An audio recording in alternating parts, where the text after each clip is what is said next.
Максимата е, значи животот е движење, а движењето е живот. Тоа е многу битно. За да го исполниме тоа, ние мораме да бидеме активни. Значи, да создаваме енергија, да ја трошиме енергијата и да имаме така да се добие една констанца и врска меѓу умот, духот и телото. Што викаат спортистите. А рекреативецот, како рекреативец, се служи со одредени помагала или оди пешачење, тогаш е едно пасивното пешачење, додека ја префрламе тежината од една на друга нога, имаме еден пасивен од на тежината на телото. Значи, паразитски. А движење со помошни средства, како што велите сега велосипедов денеска што ќе зборуваме, тоа е веќе една активност која, да речеме, тоа е механичко едно средство, кое ни е потребно и полезно во урбаниот транспорт, во урбанен транспорт, така од работа до дома, ние повеќе време трошиме, не трошиме, него сме на работа, а не сме активни.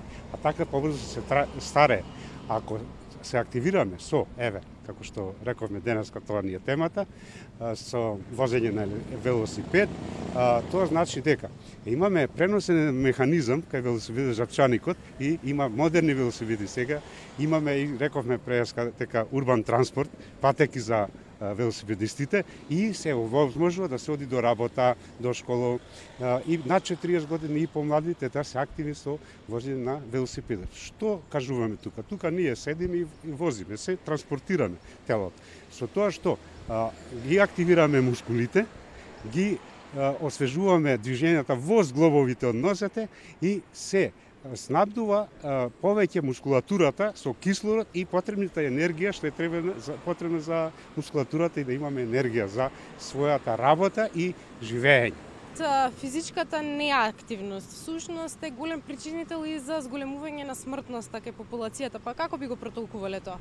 Да, тоа е вистина. Јас имам едно огромно искуство во текот на мојот животен век и работен век за активност и во смисла на медицината, како сум работел во итна медицинска помош, сега работам во спортска медицина, така и се среќавам со случаи, претходно сум се среќавал со случаи, па и помлади луѓе што не биле активни и што се биле гојазни, да речеме, така, не биле активни. Може некој да има маса, ама ако е активен, не му е ништо. Значи, циркулира добро, кислородот се разменува материите, енергијата и така да он позитивно може да живее долго и здраво.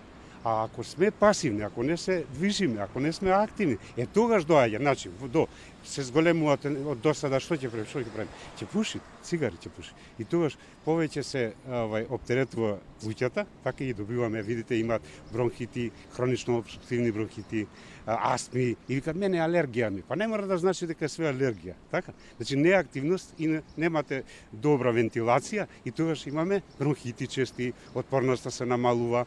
И затоа имаме, значи, срцеви заболувања, лучни заболувања, шеќер може да се зголеми, дијабетот исто е присутен,